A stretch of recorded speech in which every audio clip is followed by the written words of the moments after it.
Assalamualaikum warahmatullahi wabarakatuh. Perkenalkan, nama saya Yuki Triservani. Saya dari Prodi Pendidikan Seni Rupa dengan NIM 220291. Mata kuliah pengantar kewirausahaan. Dosen pengampu Dr. Hanif Al-Qadri, MPD. Di sini saya akan mempresentasikan tentang strategi kewirausahaan. Hal pertama yang dilihat adalah soal pengelolaan usaha, mulai dari perencanaan, yaitu tertulis berisikan misi usaha, usulan operasional, termasuk rincian strategi dan peluang-peluang yang mungkin diraih oleh market. Fungsi dari perencanaan yaitu pada akhirnya dijadikan sebagai pedoman untuk mencapai keberhasilan manajemen atau keberhasilan sebagai pengambil kebijakan untuk usaha sendiri, yang biasanya berupa ringkasan eksekutif dan usulan-usulan finansial. Jadi, di dalamnya ada maksud usaha yang dibangun pada rencana itu. Usulan-usulan finansial yang akan digunakan dalam proses pelaksanaan usaha yang dibuat, kemudian permintaan dana kepada sumber-sumber pendanaan. Dalam perencanaan itu, untuk mendapatkan cara atau strategi menggunakan dana dan cara pembayaran kembalian dari pinjaman. Kalau memang modal usaha yang digunakan adalah berasal dari pinjaman. Ketika Anda berencana ingin membuat satu usaha sendiri, yang pada akhirnya menuntut Anda untuk lebih banyak berkreasi, berpikir, berimajinasi, untuk menentukan setiap titik atau menjadi sentral dari harapan keinginan sesuatu dengan yang ada di pikiran Anda. Jadi harus lebih banyak berbicara, berdiskusi dengan para wirausahawan yang lebih sukses, lebih duluan sukses daripada Anda. Dengan lebih banyak berdiskusi dengan para wirausahawan sukses, maka kreativitas menjadi muncul lebih banyak, berkomunikasi lebih baik, bertanya lebih banyak, mencari, mendengar, dan menyimpulkan sesuatu untuk kemudian didesain dalam bentuk rencana pengelolaan usaha. Rencana pengelolaan usaha yang sudah ada desain itu sebenarnya bisa dijadikan sebagai alat untuk mengajukan kebutuhan permodalan yang bersumber dari luar atau dalam. Kemudian konsep cara membuat proposal yaitu berupa manajemen usaha, pemasaran produksi atau fraksional, dan yang terakhir keuangan perusahaan. Jadi ini memang bisa dijadikan sebagai dasar dalam penyusunan proposal. Ketika Anda ingin membangun satu usaha, akan terpatahkan ketika Anda merasa tidak mempunyai modal. Karena modal itu memang diperlukan, tapi tidak harus dengan budget sendiri. Ketika kreativitas, pemikiran, idenya banyak, dan itu bisa dituangkan dalam satu aktivitas yang sebenarnya dalam satu pergerakan yang akan Anda buat dan Anda tuangkan dalam desain yang terstruktur, maka sumber sebenarnya bisa dicari bahkan datang sendiri kalau memang perhitungannya jelas dan tujuan Anda jelas.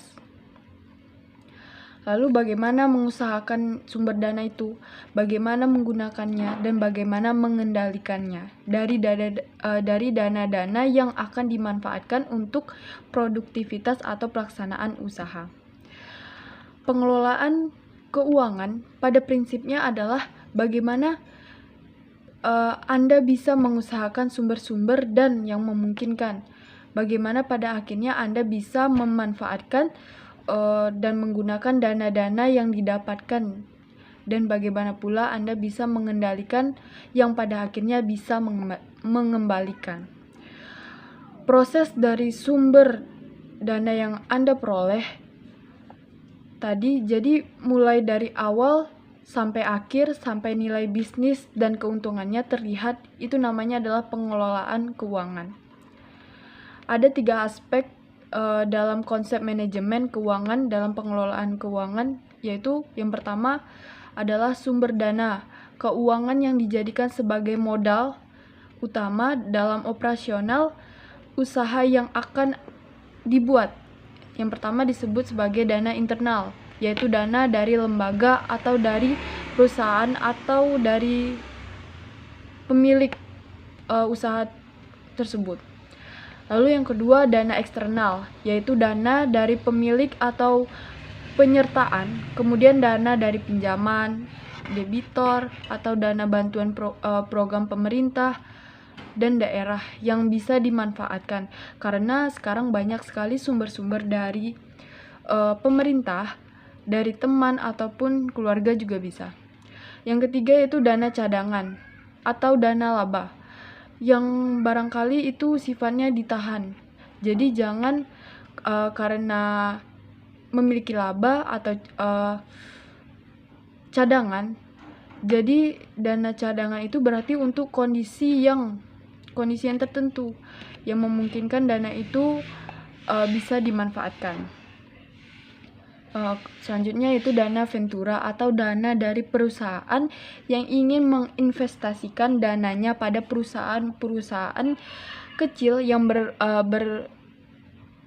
yang memiliki potensial, yang dianggap memiliki potensial. 3 aspek dalam pengelolaan keuangan. Yang pertama yaitu sumber dana atau keuangan dari perusahaan, organisasi ataupun perseorangan. Ketika memang ingin dibangun itu adalah usaha sendiri. Yang kedua adalah terkait dengan perencanaan dan penggunaan dana. Kalau tadi sumber dana, sekarang perencanaan. Yang ketiga adalah pengawasan dan pengendalian dari dana itu perlu atau penting dilakukan sejak awal kegiatan. Biaya awal, biaya permulaan yang harus ada dalam konsep ini adalah satu rancangan keuangan, mulai dari pembukaan neraca harian, rancangan neraca pendapatan atau rugi atau laba, juga rancangan aliran kas. Dan yang kedua, analisa pulang pokok atau banyak analisa itu penting menjadi pertimbangan untuk melihat kemungkinan-kemungkinan yang terjadi akibat proses yang dilakukan dalam masa periode tertentu, sehingga kita bisa membaca atau mengkalkulasikan kemungkinan-kemungkinan laba atau rugi. Selanjutnya, hal apa yang harus dipertimbangkan, hal yang harus dipikirkan dan harus dipelajari sejak dini ketika kita ingin memulai sebuah usaha, yaitu persoalan terkait dengan pemasaran berganda. Sudah mulai membaca dan melihat bagaimana teknik pemasaran, bagaimana strategi pemasaran yang jelas.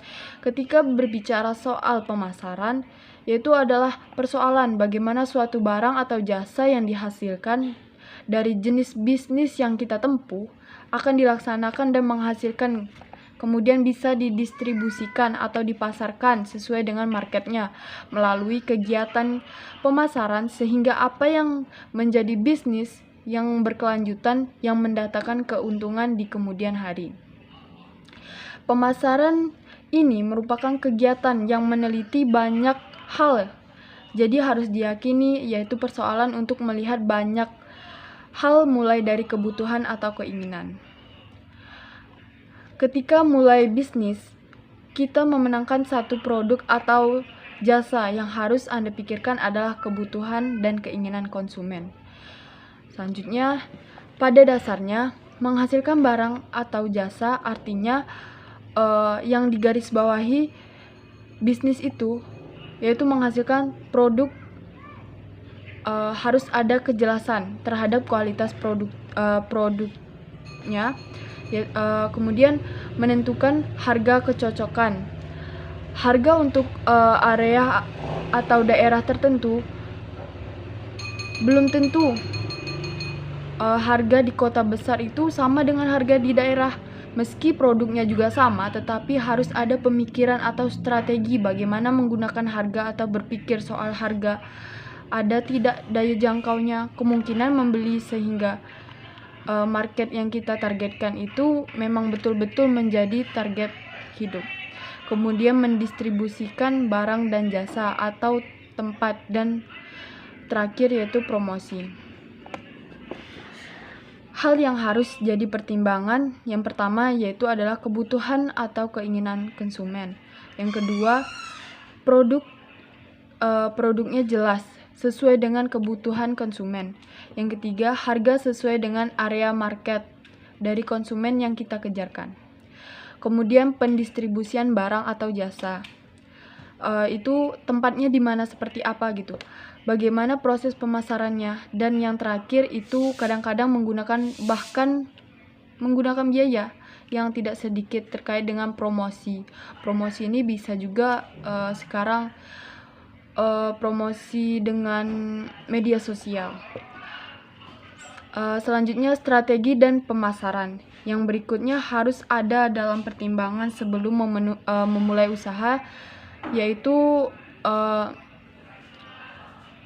strategi pemasaran. Strategi pemasaran, jenis apa yang Anda gunakan atau strategi mana yang sekali tes cocok untuk dimanfaatkan. Yang pertama yaitu mulai dari perencanaan pemasaran, yang kedua mix marketing,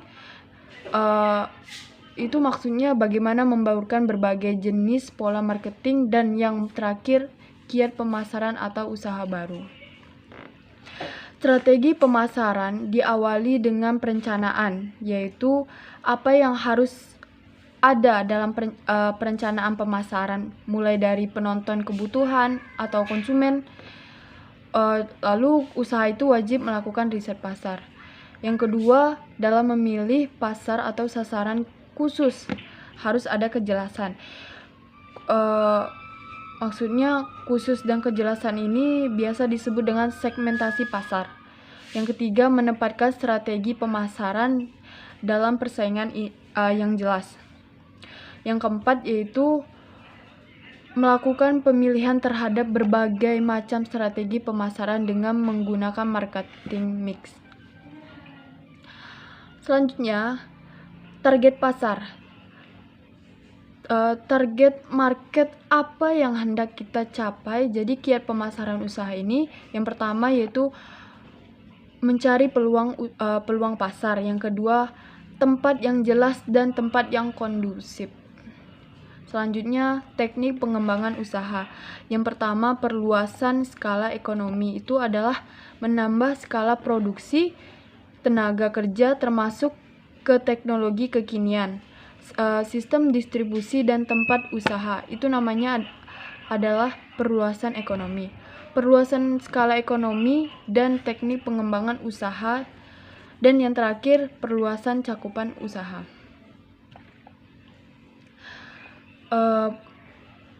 Pada presentasi saya ini, bagian terakhirnya saya akan menjelajahi untuk menganalisis persoalan manajemen strategi kewirausahaan. Pertama adalah manajemen kewirausahaan, yaitu menyangkut semua kekuatan perusahaan yang menjamin usaha bisnis, bahwa usaha Anda itu benar-benar eksis dan berjalan sesuai dengan harapan di kemudian hari dan menjadi pertimbangan yang matang. Dan yang kedua atau yang terakhir, strategi kewirausahaan ini berarti terkait dengan market leader, yaitu strategi bagi pemimpin pasar.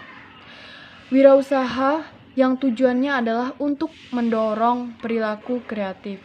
Jadi secara tidak langsung, pengantar kewirausahaan ini adalah untuk mendorong calon-calon wirausahawan untuk mendorong perilaku kreatif agar nanti memperoleh keuntungan di pasar bisnis yang sebenarnya.